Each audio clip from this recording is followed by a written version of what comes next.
Hello student, welcome back to my channel. कैसे हैं आप सब भाई? वो सब लोग अच्छे होंगे, ठीक है। खाते पीते रहिए और मस्त रहिए। देखो, हम लोग क्या पढ़े थे, मेंस्ट्रुअल साइकिल के बारे में पढ़ाया गया था, ठीक है। एक चीज आपको बता दूं, मेरा ना बहुत बच्चों को मेरा नाम कंफ्यूज है।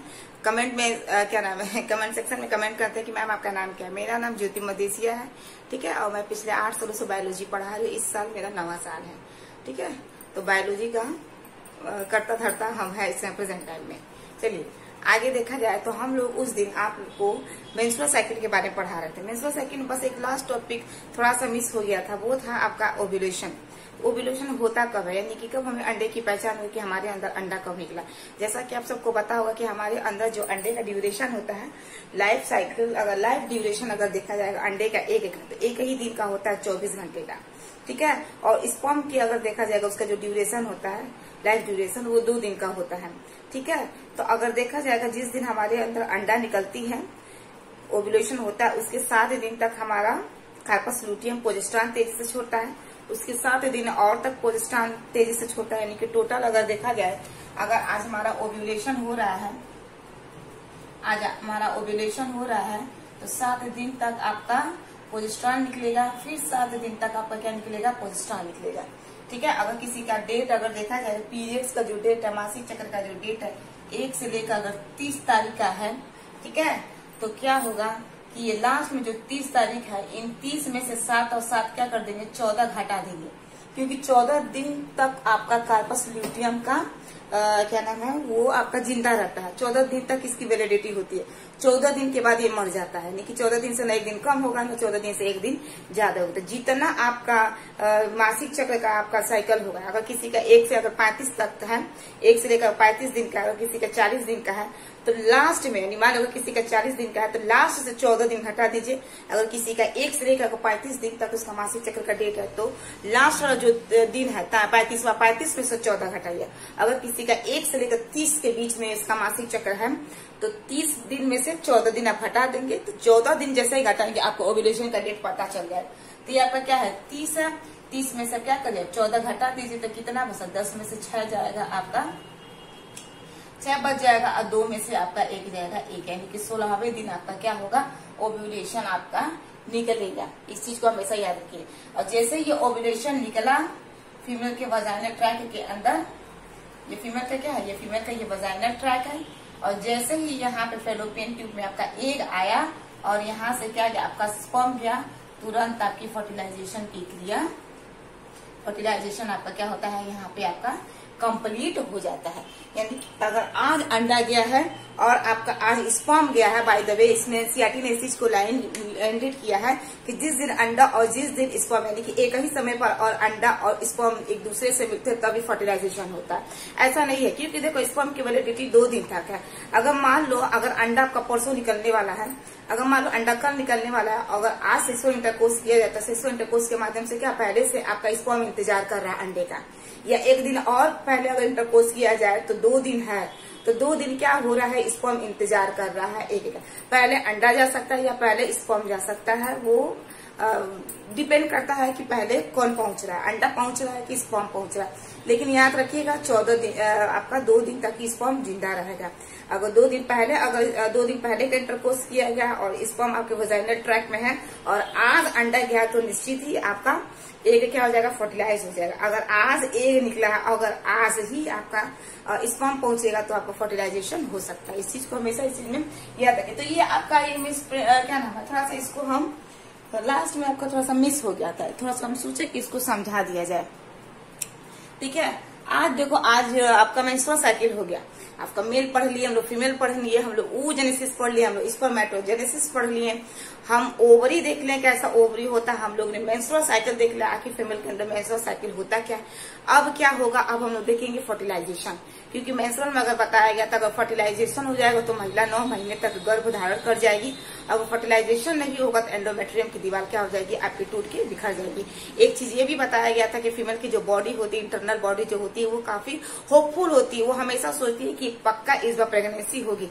लेकिन कभी कभी क्या होता है, देखो हम जीवन काल में कितने बच्चे पैदा कर सकते हैं, 1, 2 या मैक्सिमम 3, उतने से ज्यादा तो हम बच्चे पैदा नहीं कर सकते। बाकी समय हमारा क्या होता है, जो हमारा मेंस्ट्रुअल साइकिल है, सोचो 13 साल से लेकर 55 साल तक के बीच में क्या हो रहा है, ये मेंस्ट्रुअल साइकिल जो चल रहा है, इसमें कितनी बार आपके एंडोमेट्रियम की दीवार टूट रही है और आपकी बन रही है। इन पूरे सालों में से केवल 2 से 3 ही बार हम मदर बनते हैं, बाकी साल तो आपका क्या होता है, एंडोमेट्रियम आपका टूट टूट के निकलता रहता है। ठीक है, तो आज हम लोग का टॉपिक है फर्टिलाइजेशन। तो फर्टिलाइजेशन हो जाएगा तो महिला 9 महीने तक आपकी गर्भ धारण कर जाएगी। अगर फर्टिलाइजेशन नहीं होगा तो वही एंडोमेट्रियम की दीवार क्या हो जाएगी, टूट जाएगी।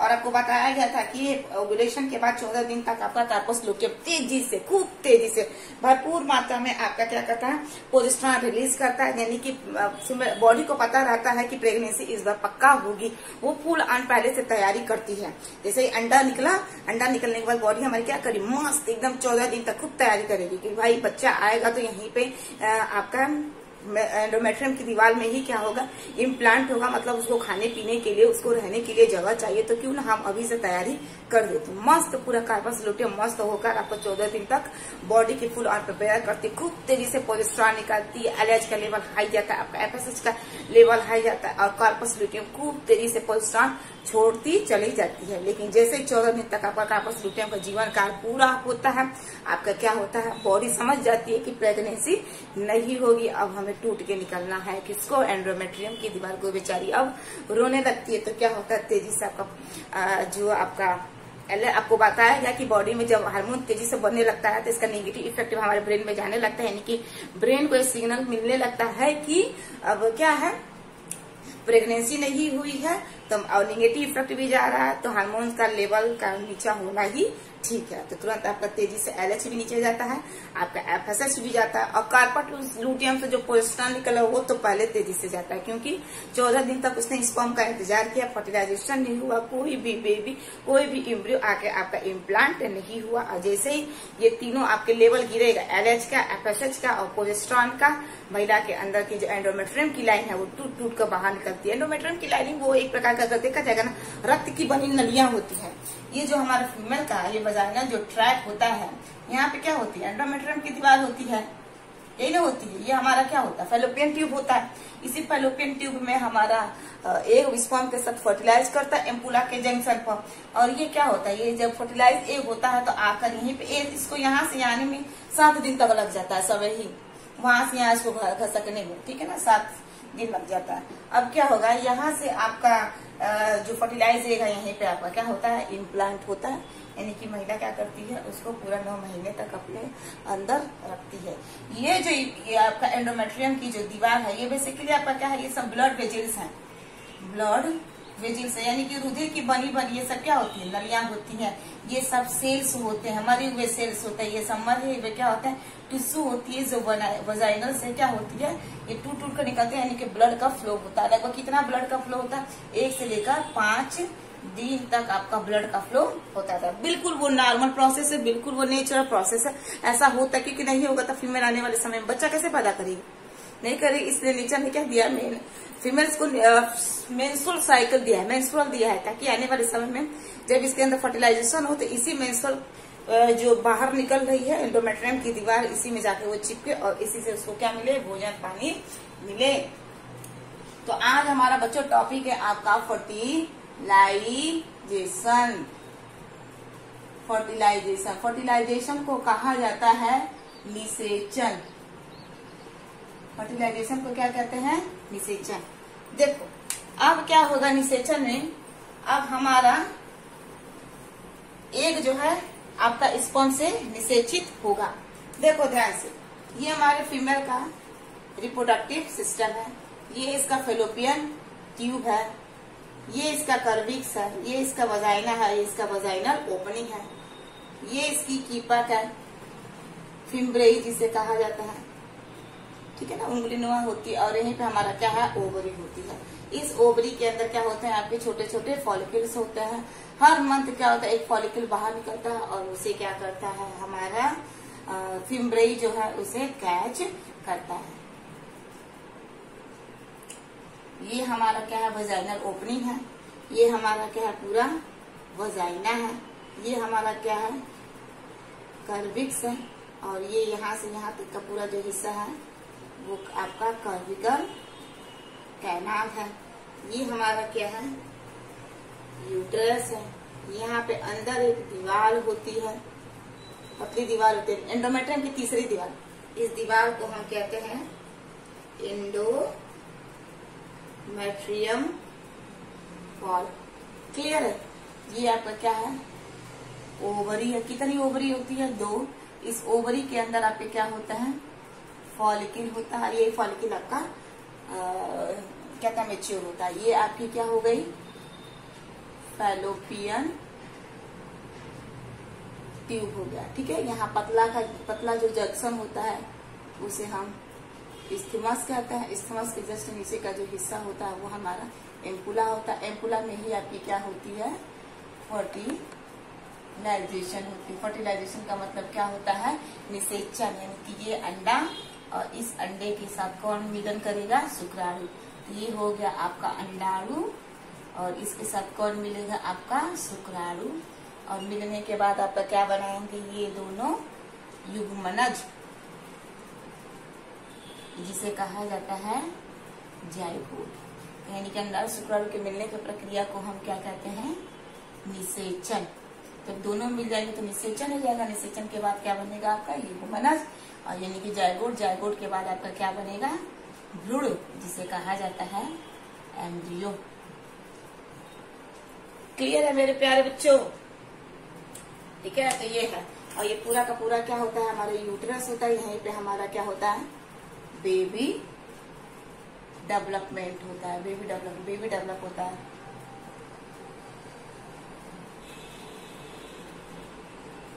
बेबी डेवलपमेंट का सारा काम आपका यही आपका होता है। देखो निषेचन में क्या होता है बच्चों, देखो निषेचन में क्या होता है, हमारी कितनी ओवरी है, 2 ओवरी। एक ओवरी इधर से है, एक ओवरी हमारी इधर से। तो दोनों ओवरी से क्या होता है कि प्रत्येक महीने आपका अंडा निकलता रहता है। कभी इस ओवरी से अंडा निकलेगा तो कभी आपका इस ओवरी से निकलता है। अब ये हम लोग को पता नहीं है, ये नेचुरल चीज है कि कभी भी आपकी किसी भी ओवरी से आपकी अंडा निकल सकती है।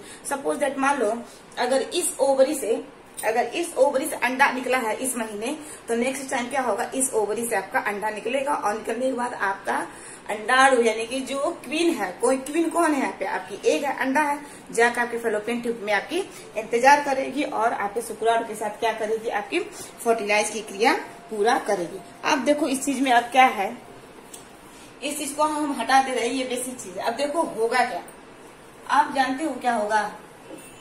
अब क्या होगा कि ये हमारी जो फेलोपियन ट्यूब होती है, ध्यान से देखना, ये जो हमारी फेलोपियन ट्यूब होती है, ये जो हमारी फेलोपियन ट्यूब ऐसे होती है, इस फेलोपियन ट्यूब के अंदर अगर देखा जाएगा बेसिकली यहाँ पे आपके क्या होते हैं, छोटे छोटे सेल्स होते हैं। ठीक है ना, छोटे छोटे यहाँ पे क्या होते हैं, सेल्स होते हैं। क्योंकि फॉलिकल्स क्या होता है, इस फॉलिकल्स को ही, ये फॉलिकल आगे चल के ही यहाँ पे क्या बनता है, ओवम बनता है, यही ना अंडा बनेगा। क्योंकि क्या होता है, फॉलिकल्स के अंदर आपके अगर देखा जाएगा oocytes होते हैं। ठीक है, फॉलिकल्स जब अंडे को बाहर निकलता है तो आपका सेकेंडरी oocytes होता है। ठीक है, वो सेकेंडरी oocytes आपका आगे चल के क्या होता है, मैच्योर होता है और आपका अंडा बनता है। और यही अंडे के साथ क्या होता है, आपका क्या होगा, एग आपका फर्टिलाइज करेगा। वैसे आपका डायरेक्ट अंडा नहीं निकलता, सेकेंडरी oocyte से निकलता है, फॉलिकल्स के अंदर से। तो ये आपका क्या है, ये आपका देखा जाएगा, ये आपका ओवरी है, ये आपका क्या है, ओवरी है। इस ओवरी के अंदर आपका क्या है, फॉलिकल्स है। ये सब क्या है, फॉलिकल। अब ये फॉलिकल क्या हो गया, आपका बड़ा हो गया, और बड़ा होने के बाद ये क्या होगा, रप्चर होगा, तो ये आपका फॉलिकल बाहर निकलेगा। और इस फॉलिकल के अंदर आपका क्या है, द्वितीयक पुटिका। ठीक है, द्वितीयक पुटिका है। यहाँ पे सेकेंडरी फॉलिकल्स यानी कि आपका देखा जाएगा द्वितीयक पुटिका है, द्वितीयक पुटिका, जिसे सेकेंडरी oocytes कहा जाता है, सेकेंडरी oocyte कहा जाता है। क्लियर है। अब देखो क्या होता है, जैसे ही ओव्यूलेशन महिला के अंदर होती है, ओव्यूलेशन कब होगा, आधे दिन पे होगा। ठीक है, जब किसी का चक्र बोला गया ना, जब किसी का चक्र 30 दिन का होगा तो 30 दिन से 14 दिन घटा देंगे तो आपको मालूम चल जाएगा कि ओव्यूलेशन कब हुआ। तो 14 दिन घटा तो आपको पता चल जाएगा आपके अंदर अंडा कब निकला है। और अंडे की वैलिडिटी कितनी है, बस 1 दिन तक, 24 दिन तक आपका स्पर्म का इंतजार करेगी। बाकी महीने आप कितना भी स्पर्म पहुंचाते रहो, कोई मतलब नहीं है। क्योंकि भाई स्पर्म ज्यादा तो फर्टिलाइजेशन होना चाहिए ना। एक ही दिन आपकी अंडा निकल रही है ठीक है। तो जब अंडा निकलेगी तभी आपका स्पर्म के साथ फर्टिलाइज होगी, अन्यथा आप महीनों में किसी दिन आप स्पर्म पहुंचाते रहो, कोई फर्टिलाइजेशन नहीं होने वाला है, कोई मतलब नहीं है। क्लियर है। तो सपोज दैट यहाँ पे क्या हो गया, इस ओवरी के अंदर से आपका सेकेंडरी oocytes बाहर निकल गया, और जैसे ही ये सेकेंडरी oocytes आपका बाहर ऐसे निकलता है, ये क्या होती है, ऊपर आपकी फिम्ब्रेई होती है। ऊपर क्या होती है, मान लो हमारा फिम्ब्रेई है, ये हमारा मान लो सेकेंडरी oocytes है। ये क्या होती है, ये फिम्ब्रेई जो होती है इसको कैच करती है। किसको कैच करती है, इस अंडे को कैच करती है। और अंडा को जैसे ये कैच करेगी, आपका अंडा इस फिम्ब्रेई से होते हुए कहाँ पहुंचेगा, इस ट्यूब के अंदर पहुंचेगा। इस ट्यूब को हम क्या कहते हैं, फैलोपियन ट्यूब कहते हैं। इसी को हम कहते हैं अंडवाहिनी नली। इसको कहा जाता है अंडवाहिनी नली। इसी को ही कहा जाता है डिम्बवाहिनी नली। ठीक है। ऑपरेशन भी होता है तो इसी नली को काट दिया जाता है, और जैसे ही काटा जाता है इस प्रोसेस को कहा जाता है ट्यूबेक्टोमी। ट्यूबेक्टोमी का मतलब होता है नलबंदी। नलबंदी को हम अपने भाषा में कहते हैं ऑपरेशन हो गया है। तो ऑपरेशन में क्या किया जाता है, महिला के इसी नली को काट दिया जाता है। अब देखो,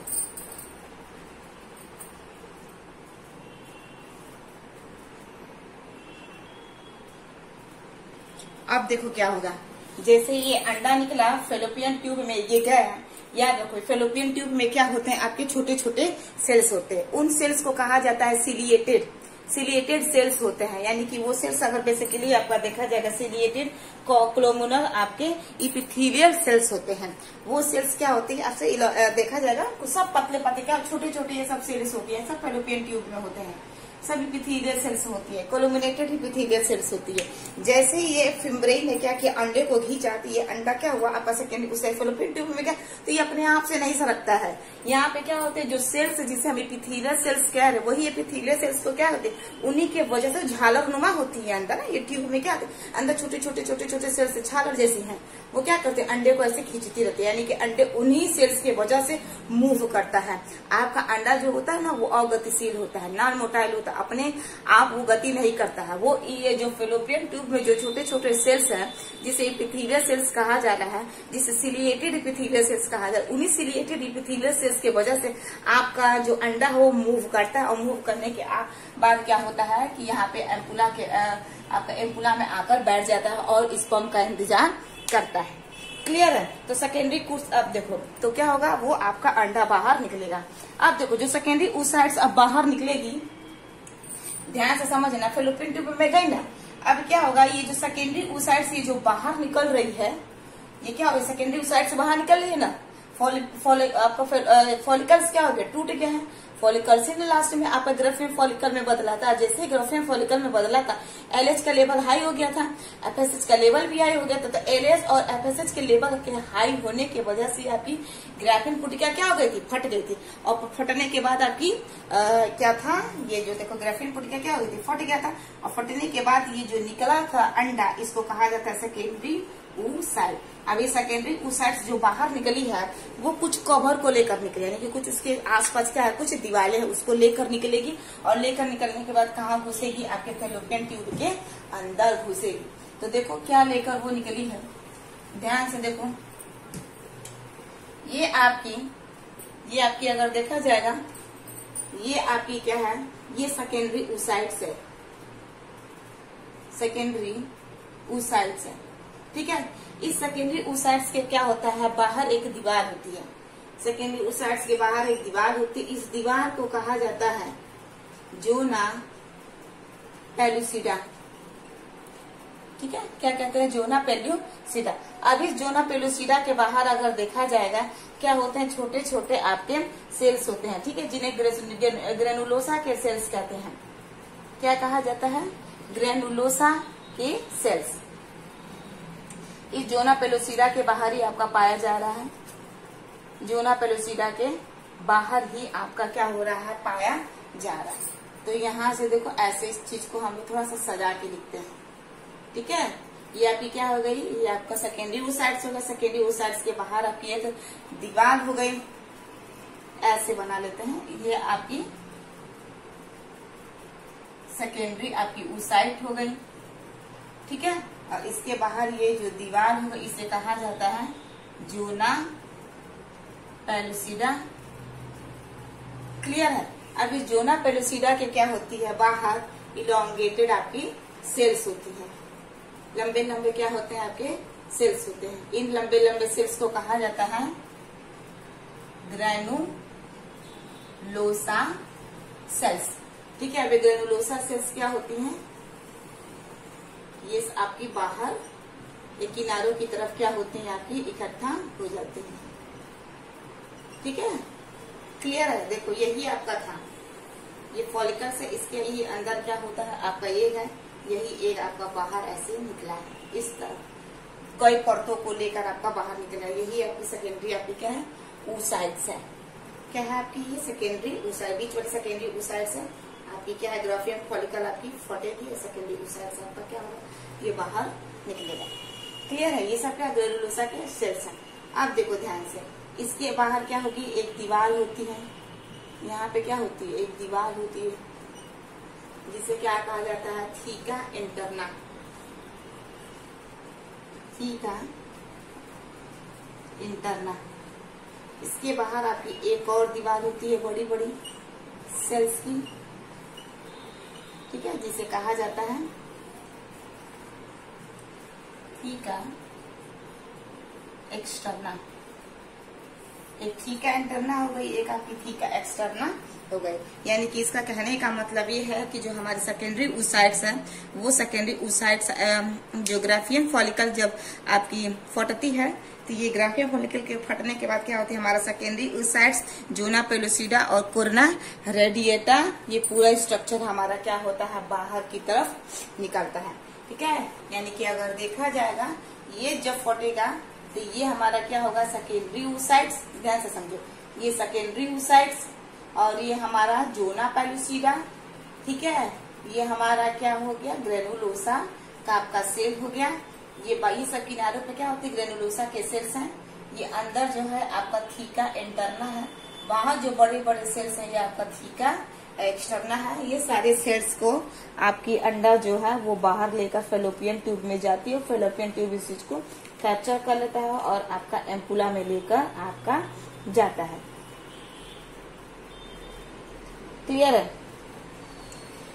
क्लियर है। अब देखो एक चीज याद रखो, इसमें एंट्रम पूछता है आपका, क्या एनसीईआरटी में दिया हुआ है।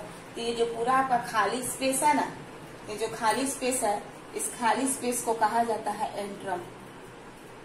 क्या कहते हैं, एंट्रम। क्लियर है। तो आपका जो सेकेंडरी oocytes है वो किसको किसको लेकर फेलोपियन ट्यूब में जाएगा, ये आपका सेकेंडरी oocytes जाएगा, इसके साथ आपका जोना पेलुसिडा जाएगा और इसके साथ आपका क्या जाएगा, कोरोना रेडिएटा आपका बाहर जाएगा। ठीक है। चलो अब आगे देखो, आप देख लेते हैं कि अब आपका क्या होगा, ये एग जो है, ये एग जो आपका निकला है, ये क्या होता है, ये एग जो आपके परतों को लेकर निकला है, ये एग आपका कहाँ पहुंच गया है, फेलोपियन ट्यूब में अब पहुंच गया है। ये क्या था आपका, फीमेल का ट्रैक है, फेलोपियन ट्यूब है, फेलोपियन ट्यूब है ना, ये आपका क्या था, फिम्ब्रेई थी, ये आपका ओवरी था, एक आपका एक बाहर निकला, इस फिम्ब्रेई ने कैच के यहाँ पे लेकर चला गया। अब क्या होगा, आपका स्पर्म अंदर की तरफ जाएगा। देखो अब क्या होगा, स्पर्म आपका कैसे अंदर की तरफ जा रहा है। अब इस चीज को देखते हैं। अब देखो क्या होगा, अब क्या होगा कि इस फीमेल के वजाइनल ट्रैक में अब देखा जाए, इस फीमेल के वजाइनल ट्रैक में अब देखा जाएगा क्या होगा, स्पर्म जाएगा। देखो यहाँ पे इस चीज को हम बड़ा बनाते हैं। ये फीमेल का आपका वजाइनल ट्रैक है, ये इसका आपका फेलोपियन ट्यूब है। ठीक है। इसकी फिम्ब्री है, ये यहाँ पे क्या है आपका ओवरी है, ये इसका कर्विक्स है, इसका वजाइना है और इसका वजाइना ओपन है। ध्यान से देखो क्या होगा, अब क्या होगा, यहाँ पे आपकी आ गई है कौन, सेकेंडरी oocytes, सेकेंडरी oocyte आपका यहाँ पे आ गया। अब क्या होगा, देखो जब एक बार अब क्या होगा, इंटरकोर्स होगा। जैसे ही अब इंटरकोर्स होगा, क्योंकि अभी बताया गया है कि ओवुलेशन हो गया, जैसे ओवुलेशन होता है वो ओवुलेशन कहा जाता है, महिला के फेलोपियन ट्यूब में जाता है अंडा, सेकेंडरी oocytes और यहाँ पे स्पर्म का इंतजार करता है। अब क्या होगा कि अब ये स्पर्म गया, यानी कि अब क्या होगा, आपका सेक्सुअल इंटरकोर्स हुआ। सेक्सुअल इंटरकोर्स के जरिए आपको बहुत सारा स्पर्म जो है अंदर जाता है। लगभग कितना स्पर्म जाता है आपका 200 से 300 मिलियन, 200 से 300 मिलियन आपके स्पर्म आपके अंदर जाते हैं। एक चीज ध्यान में रखना, जैसे ये अंदर 200 से 300 मिलियन आपका स्पर्म अंदर जा रहा है ना, ये जो आपकी वजाइना की जो दीवार है, ये वजाइनल क्या करती है, सिक्रीशन करने लगते हैं। क्योंकि वजाइना में क्या होता है, यहाँ पे ये जो वजाइना है, वजाइना क्या होता है आपकी हाईली एसिडिक होती है। क्या होती है आपकी हाईली एसिडिक होती है। यहाँ क्योंकि स्पर्म आपका यहीं से वजाइना से ही ना होते जाएगा, क्योंकि जब स्पर्म आपका यहाँ पे सेक्सुअल इंटरकोर्स होता है तो क्या होता है, सेमन के जरिए आपका स्पर्म भागता है। तो ये क्या है, ये हाईली आपकी एसिडिक है। और एसिडिक होने की वजह से क्या होता है, बहुत सारे आपके स्पर्म यहीं पे खत्म हो जाते हैं। सोचो एक बार जब सेक्सुअल इंटरकोर्स होता है, एक बार इजैकुलेशन में 200 से 300 मिलियन आपके 20 से 30 करोड़ शुक्राणु अंदर की तरफ जा रहे हैं, लेकिन बहुत सारे शुक्राणु तो इस वजाइना में ही मर जा रहे हैं। क्यों? क्योंकि इसका माहौल वजाइना का आपका क्या है, एसिडिक है। और आपका स्पर्म को एसिड बिल्कुल पसंद नहीं है। और पसंद ना होने की वजह से क्या हो रहा है कि आधे से ज्यादा आपके स्पर्म यहीं पे मर जा रहे हैं वजाइना के अंदर। अब क्या हो रहा है, अब देखा जाएगा ऊपर जो आपके जो स्पर्म पहुंचेंगे ओवम के अंदर, यानी कि इस यूटरस के अंदर देखा जाएगा, यहाँ पे अब देखा जाएगा 1 मिलियन आपके स्पर्म अब अंदर पहुंचेगा। यहाँ पे देखो 200 से 300 मिलियन था, सब खत्म हो गया। अब आपके इस यूटरस के अंदर की तरह आपके स्पर्म पहुंच गया, यहाँ पे 1 मिलियन पहुंच गया। अब इन 1 मिलियन में से क्या होगा, जो आपके सुपर एक्टिव होते तेजी से फर करके ऊपर की तरफ पहुंचते हैं। क्योंकि देखो स्पर्म का आगे मोटाइल होना उसके तेल के ऊपर डिपेंड है। जितना तेज उसका तेल भागेगा उतना ही तेजी से वो ओवम के पास भी भागेगा। तो सुपर एक्टिव होना चाहिए स्पर्म को, तभी वो भागेगा। तो सोचो 200 से 300 मिलियन आधे से ज्यादा यहाँ पे देखो कितने खत्म हो गए भाई। 200 से 300 मिलियन, यहाँ पे 1 ही मिलियन बचा, सारे क्या हो गए, खत्म हो गए। क्योंकि कुछ कुछ आपके स्पर्म क्या होते हैं, अगर आपका देखा जाएगा एक्टिव नहीं होते हैं, कुछ कुछ आपके एक्टिव होते हैं। 60% आपके अनएक्टिव, 40% में आपका 1 मिलियन आ जाएगा। इनमें से भी क्या है, 1 मिलियन में से अगर देखा जाएगा 10 लाख में से अगर देखा जाए, एक आपका क्या होगा, शुक्राणु पहुंचेगा और फीमेल के अंडे को क्या करेगा, आपका फर्टिलाइज करेगा। बाकी देखो ना 9,99,000 आपके यहीं पे खत्म हो जा रहे हैं कि नहीं। तो सोचिए एक बार में कितने सारे स्पर्म घुस रहे हैं, लेकिन अंडे के पास आपका क्या पहुंचेगा, आपका एक ही स्पर्म पहुंचेगा। अब यहाँ पे तो आपका कोई रेड लाइट नहीं है कि स्पर्म को इधर ही घुसना है।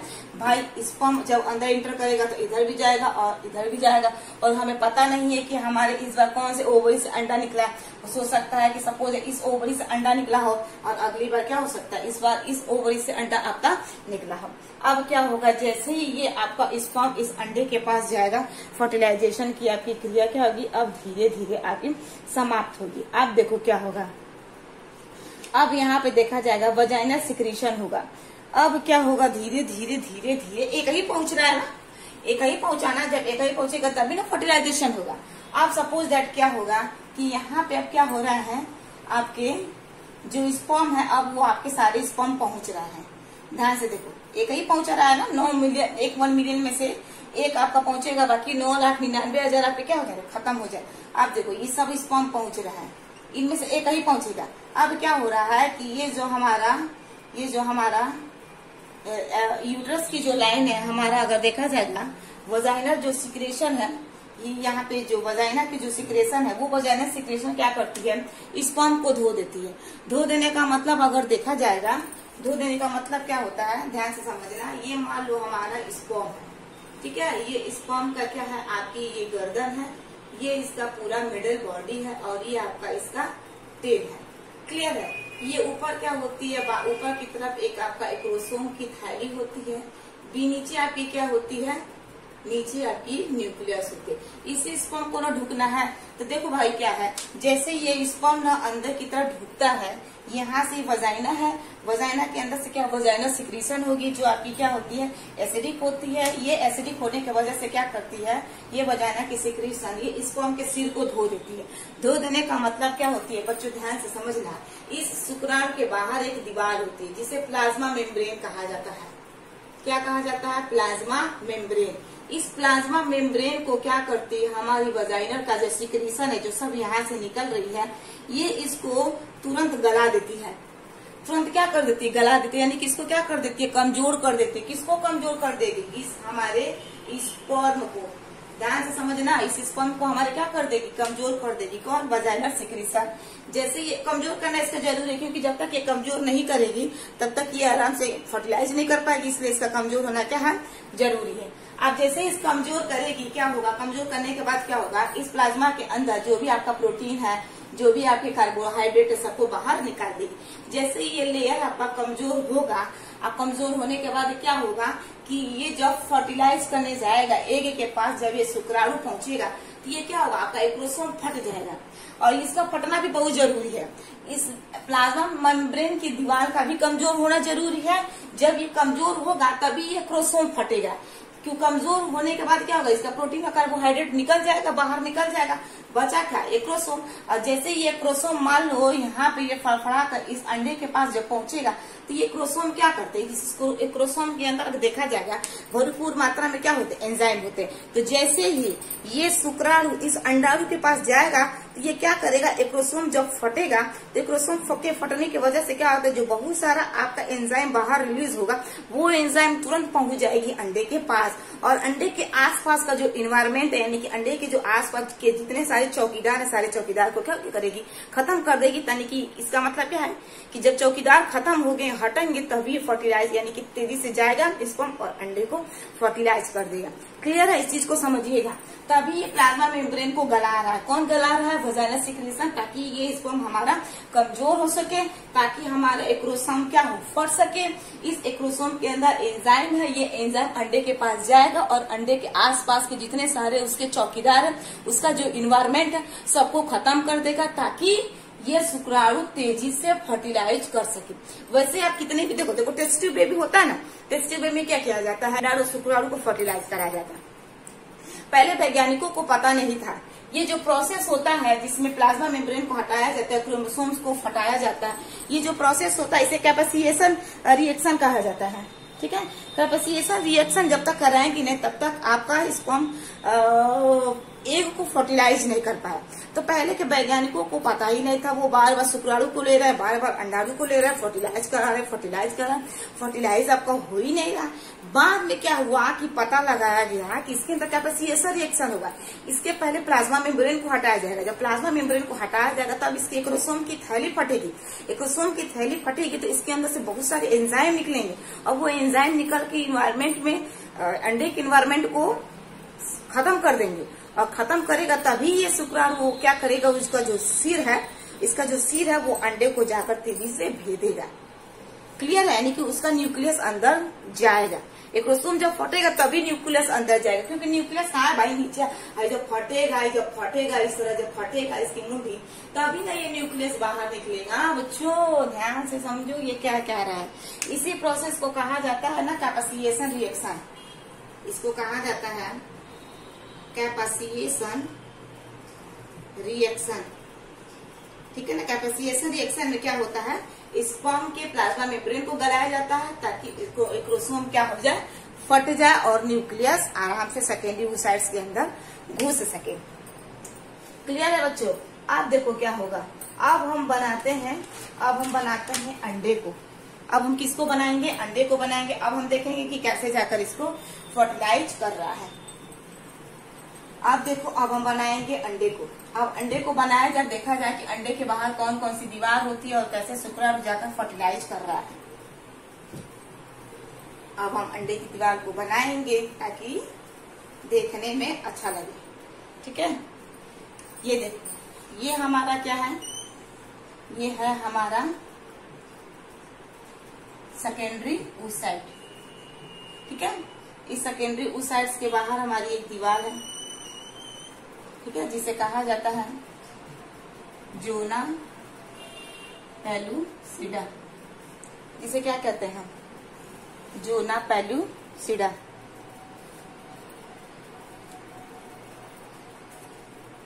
जिसे हम क्या कहेंगे, जोना पेलुसिडा।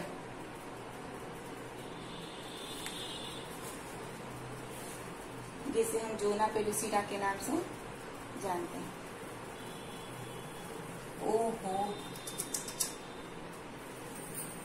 ध्यान से देखो, ध्यान से। ये है हमारा सेकेंडरी ओसाइट। क्लियर है? ये बाहर की ऐसे दीवार है, ये ऐसे दीवार है। क्लियर है? अब इसे कहेंगे हम जोना पेलुसिडा। क्लियर है? अब क्या होगा, जोना पेलुसिडा के बाहर आपके ये सब क्या है, सेल्स है। ठीक है, जिसे कहा जाता है कोरोना रेडिएटा। इसे कहा जाएगा कोरोना रेडिएटा। देखें, अब देखो अब क्या होगा बच्चों, ध्यान से समझो। 3 दीवार हो गई ना, इन्हीं तीनों दीवार के साथ क्या हुई थी, आपका अंडा बाहर किससे निकला था, यानी कि ओवरी से निकला था, इन्हीं तीनों दीवार को लेकर। अब देखो अब क्या होगा, यहाँ पे देखो जो जोना पेलुसिडा है ना आपका, ये किससे बनी है, प्रोटीन प्लस कार्बोहाइड्रेट से मिलकर बनी है।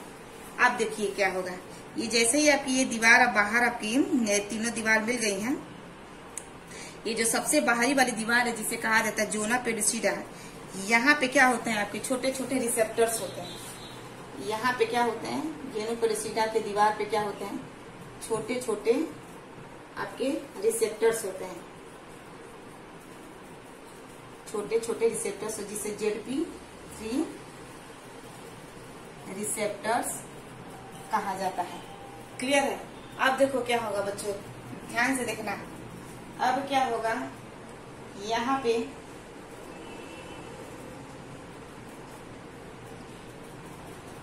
ये यहाँ पे अंडे के जो बाहर की जो इन्वायरमेंट है, ये जो स्पेस है, इसे विटलाइन कहेंगे, पेरीविटलाइन स्पेस। इसे कहा जाएगा पेरीविटलाइन स्पेस। अब देखो क्या होगा बच्चों, ध्यान से समझो। ये है आपकी इसका न्यूक्लियस, ये क्या है आपका, इसका न्यूक्लियस है, सेकेंडरी सेल्स। ठीक है, अब देखो क्या होगा, देखो यही सारी चीजों को लेकर, यही देखो ये जो चीज है ना, ये हमारा फीमेल का ट्रैक है, फेलोपियन ट्यूब है, यहाँ पे क्या थी, ओवरी थी, ये फटी थी, अंडा आपका सेकेंडरी साइड से बाहर निकला था, ये अंडा आपका चल के यहाँ पे आया था, ये स्ट्रक्चर को लेकर बाहर निकलता है। इसमें क्या होती है, सेकेंडरी साइड्स होता है, जोना पेलुसिडा होता है, और क्या होता है, कोरोना रेडिएटा होता है, और जोना पेलुसिडा पे क्या होते हैं, आपके छोटे छोटे रिसेप्टर्स होते हैं, जिसे ZP3 रिसेप्टर्स के नाम से जाना जाता है। अब देखो क्या होगा, अब यहाँ से बहुत सारे स्पर्म आपके अंदर की तरफ घुसने की कोशिश करेंगे, यहाँ से। अब क्या होता है, जैसे यहाँ पे, क्योंकि जैसे ये यहाँ पे स्पर्म आपका एंटर करता है, ये जो ZP रिसेप्टर्स है, ये तुरंत पहचान लेते हैं ये स्पर्म किसका है। अगर ये मानव का स्पर्म होगा तो इसे अंदर की तरफ जाने देगा, और मानव का स्पर्म नहीं होगा तो इसे यहाँ पे क्या कर देगा, तुरंत आपका रोक लगा देगा। ठीक है, और जैसे ही ये रोक लगाएगा, जैसे ही ये रोक लगा देगा, फर्टिलाइजेशन की क्रिया नहीं होगी। अब देखो जैसे ही ये स्पर्म अंदर की तरफ जाता है, ये क्या होगा, इसकी दीवार कमजोर हो गई है, क्रोमोसोम इसका फट गया है, यानी कि अंडाशय के बाहर का जो भी इन्वायरमेंट था, क्रोमोसोम के फटने की वजह से एंजाइम ने आया और आसपास का जो भी इन्वायरमेंट था उसको खत्म कर देगा। और जैसे यहाँ पे खत्म कर डालेगा, अब ये क्या होगा, स्पर्म के अंदर की तरफ जाएगा, और यहाँ से क्या होगा, कुछ समय के बाद क्या होगा, इस स्पर्म, ये जो आपका स्पर्म है, ये आपका स्पर्म कुछ इस तरह का हो जाएगा। अब आपका स्पर्म क्या होगा, ऐसे हो गया। ठीक है ना, ये आपका स्पर्म ऐसे हो गया, यानी कि इसका बाहर का हिस्सा क्या हो गया, वो आपका कट के हट गया है। अब क्या होगा कि इस दीवार को अब ये भेदेगा, जैसे इस दीवार को भेदने की कोशिश करेगा, अब इसके अंदर क्या होगा, अंदर स्पर्म बहुत सारे अंदर न जाए,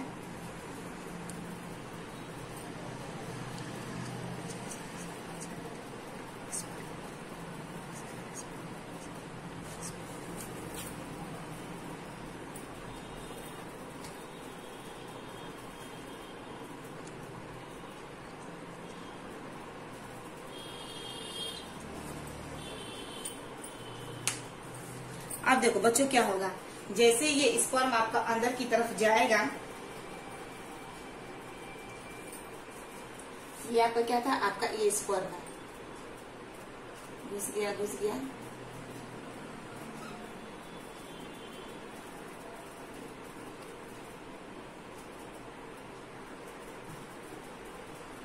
देखो ध्यान से, देखो बच्चों अब क्या हो रहा है, स्पर्म अंदर की तरफ घुस रहा है।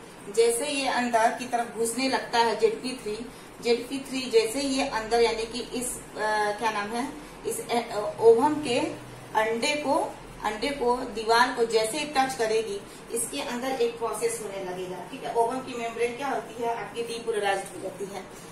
ये आपकी ओवम की दीवार क्या होगी, डीपोलराइज्ड होगी। देखो अब स्पर्म क्या हो रहा है, अंदर घुस रहा है, और ये रिसेप्टर्स क्या करते हैं, ह्यूमन के स्पर्म को पहचान कराते हैं। जब ह्यूमन का स्पर्म आपका हो जाता है, मिल जाता है, समझ जाता है कि आपका ह्यूमन का स्पर्म, तो स्पर्म क्या होगा, आपके अंदर की तरफ जाएगा, और जाने के बाद ये क्या है, आपकी ओवम की दीवार है, ओवम की दीवार को क्या करेगा, जैसे टच करेगा, इसके अंदर आपका एक प्रोसेस होगा जिसे हम कहते हैं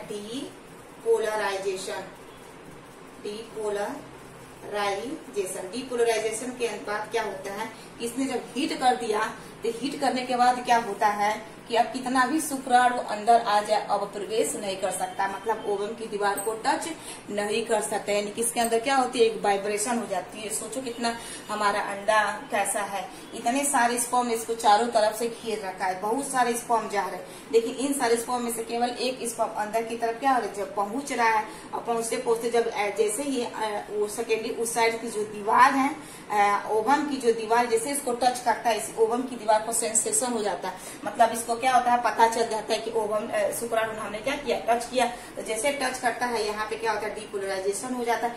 डीपोलराइजेशन के बाद क्या होता है कि कितना भी वाइब्रेशन हो जाता है, मतलब घंटी बज गई, अब इसका फर्टिलाइजेशन निश्चित है। कितना भी शुक्राणु अब जाए, फर्टिलाइजेशन आपका नहीं होगा। ये जो फर्टिलाइजेशन है आपका दो तरह से होगा, एक आपका फास्ट होगा पोलराइजेशन, दूसरा आपका स्लो आपका पोलराइजेशन होगा। यानी कि एक फास्ट ब्लॉक होगा और एक आपका स्लो ब्लॉक होगा। एक आपका फास्ट ब्लॉक होगा और दूसरा आपका स्लो ब्लॉक होगा। दो ब्लॉक के जरिए आपका क्या होगा, स्पर्म जो है इससे फर्टिलाइज करेगा। यानी कि क्या हो रहा है, न्यूक्लियस के अंदर जैसे ही वो एंटर कर रहा है, बहुत सारे केमिकल क्या हो रहा है, रिलीज हो रहा है ओवम से, और इसको डिस्ट्रॉय कर दे रहे हैं। और ZP3 क्या कर रही है, रिसेप्टर उसको अपने स्पर्म को पहचान ले रही है।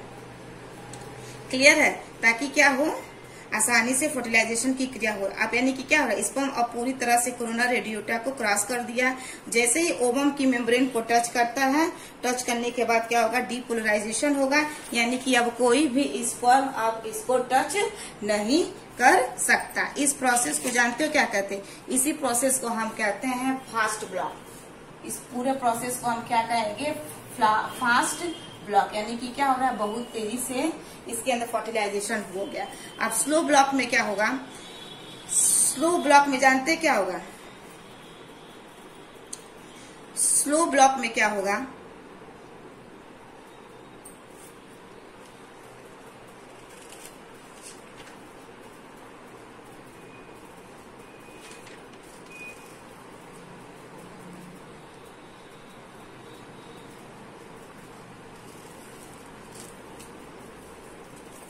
अब देखो क्या होगा बच्चों, अब देखो अब क्या बच गया आपका स्लो ब्लॉक। स्लो ब्लॉक में जानते हो क्या होगा, जैसे ये स्पर्म का न्यूक्लियस अंदर पहुंचा, ये किसका न्यूक्लियस है, ये मेल का प्रो न्यूक्लियस है, मेल प्रो न्यूक्लियस। जैसे ये मेल का प्रो न्यूक्लियस अंदर पहुंचेगा, ओवम क्या करेगी, जो सेकेंडरी उस साइड से बहुत सारा क्या करेगी, रिएक्शन यानी कि केमिकल छोड़ेगी। जब केमिकल छोड़ेगी तो ये सारा केमिकल कहाँ जाएगा, ये सारे केमिकल आपके ZP3 रिसेप्टर्स के पास पहुंचेंगे।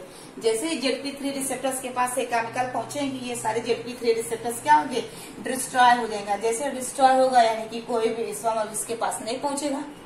समझ में आ रहा है बच्चों क्या हो रहा है, दो प्रोसेस चले फर्टिलाइजेशन का, एक फास्ट चल रहा है, एक आपका क्या चल रहा है, स्लो। फास्ट में क्या हो रहा है कि तेजी से आपका स्पर्म अंदर की तरफ घुस रहा है, कोरोना रेडियोटा को दीवार को तोड़ते हुए, और जैसे ये तोड़ते हुए अंदर की तरफ पहुंच रहा है, तो क्या हो रहा है, जैसे ये अंडे की ये जो सेकेंडरी साइड की दीवार इसको टच कर रहा है, तो इसके अंदर सेंसेशन हो रहा है, माने वाइब्रेशन हो रहा है। कि इसका मतलब क्या है कि इंडिकेट अब ओवम को मिल रहा है कि अब मेरा क्या होगा, फर्टिलाइजेशन होगा। तो जैसे इसने टच किया, इसके अंदर एक प्रोसेस हुआ जिसे हम क्या कहें, डीपोलराइजेशन हो गया। जैसे डीपोलराइजेशन होगा तो क्या है, इसका मतलब कि कितना भी अब ये स्पर्म इस सेकेंडरी oocytes को चारों तरफ से घेर ले, फर्टिलाइजेशन नहीं हुआ क्योंकि एक ने क्या किया, जाकर हिट कर दिया। एक के स्पर्म ने जाकर अंडे से भेद करेगा, तो जाके इसने क्या कर दिया, हिट कर दिया। अंडे को पता चल जाएगा कि अब क्या हो रहा है, फर्टिलाइजेशन हो रहा है। इस प्रोसेस को हम क्या कहेंगे, फास्ट कहेंगे। स्लो प्रोसेस में क्या होगा कि जैसे ये टच किया फॉर्म ने, तो इसका अंदर की तरफ क्या करेगा, न्यूक्लियस जाएगा।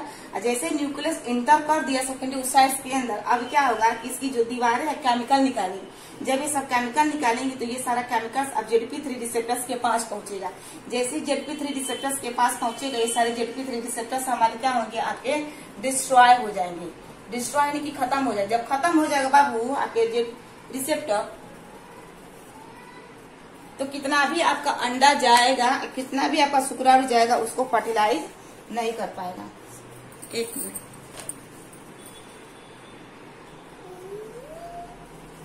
अब देखिए, अब दो प्रोसेस हो गया, एक फास्ट हो गया और एक आपका क्या हो गया, स्लो हो गया। अब देखिए क्या होगा, इसमें लास्ट टॉपिक बचा है। अब देखो क्या होगा, जैसे ही ये दोनों अंदर जाएंगे, ये आपका ये क्या है आपका सेकेंडरी oocytes। अब ये सेकेंडरी oocytes के अंदर आपका क्या होगा, मियोसिस 2 होगा। देखो मियोसिस आपका फर्स्ट रुका था, ठीक है ना। मियोसिस जब 2 हो जाएगा तभी आपका जो सेकेंडरी oocytes है आपका ओवम में बदलेगा। अब ये क्या करेगा, जब मियोसिस 2 होगा तो एक से कितने सेल्स बन जाएंगे, 2, और ये सब क्या है, सब क्रोमेटिन्स के फाइबर है। फिर कुछ समय के बाद क्या होगा, कुछ समय के बाद क्या होगा कि ये अलग हो जाएगा। अलग होने के बाद मतलब क्या है कि ये जो छोटा जो सेल्स बनेगा, 1 से 2 सेल्स बने हैं, इसको कहा जाएगा second polar body. Second polar body, second polar body क्या है, क्योंकि यहाँ पे क्या हुआ है, मियोसिस आपका 2 कंप्लीट होगा। मियोसिस 2 कंप्लीट होगा तो 2 सेल बनेगा, तो जो छोटा सेल है सेकेंड पोलर बॉडी कुछ समय के बाद क्या हो जाएगा, आपका खत्म हो जाएगा। अब क्या कहेंगे, अब इस पूरे हिस्से को अब हम कहेंगे ओवम। क्या कहेंगे, ओवम। अब इसको ओवम कहा जाएगा। अब ओवम क्या होगा, इस न्यूक्लियस से फर्टिलाइज होगा, यानी कि ये यन है, ये भी आपका यन है। अब ये यन मिलके क्या होंगे, 2 यन, यानी कि अब क्या होगा, आपका फर्टिलाइजेशन यहाँ पे क्या हो गया बच्चों, कंप्लीट होगा। अब जाके नर और मादा का न्यूक्लियस क्या होगा, मिलेगा, और मिलने के बाद क्या होगा, फर्टिलाइजेशन का क्रिया पूरा होगा।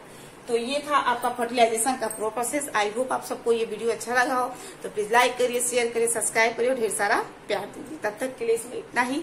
नेक्स्ट जो आपका टॉपिक है फर्टिलाइजेशन के बाद क्या होगा, इम्प्लांट होगा, यानी कि अब क्या होगा, अब वो फर्टिलाइज एक जाके एम्ब्रियोनिक डेवलपमेंट यानी कि एंडोमेट्रियम की दीवार में जाकर इम्प्लांट होगा, और यहीं से बेबी जो होगा डेवलप होना स्टार्ट होगी, तो उसे हम इम्प्लांटेशन कहें। तो वो आपका अगला टॉपिक होगा। बस इसमें इतना ही। प्लीज ढेर सारा सब्सक्राइब कीजिए, फॉलो करिए और वीडियो को पूरा वॉच करिए ताकि आपको समझ में आए। बाय।